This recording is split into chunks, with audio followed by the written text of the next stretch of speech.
Mark from Lanoguard here. Just a quick video to explain why you want to do a top up. More protection. It's a lot easier to do a top up than the first application, much simpler because it's coat on old coat, and then you're simply afforded all of the protection benefits that prevent the things like corrosion and the shock MOT advisors that tell you you've got rusty on a car underneath and so on.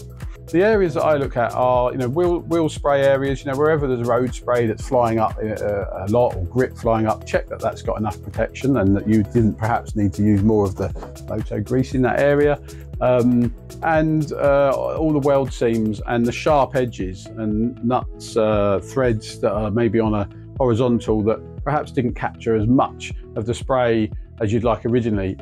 So if you're going to use the Lanoguard you've already got, you just got to shake it a lot. Give it a good old shake up, a really good shake up. If it's winter, it's cold, then like we advise everything else, obviously you're going to want to just put it at room temperature really, because it may be a cold garage that it's stored in. And then, well, the grease is the grease, as we all know. That's not very complicated. Take the lid off, get a brush. You might want to warm that up in the microwave or on the radiator or something like we do. So if you're doing a top up and you don't have quite enough Lanoguard, you can buy top ups on the website, obviously. And as you know, probably we do 2 litres as a top up. We do also do 500 millilitres as well. If you don't need much and you had a little bit left, you just need a little bit more.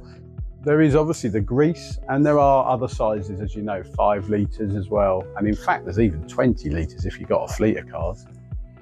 Get underneath the car, give it a little wash, give it a top up, and see you soon.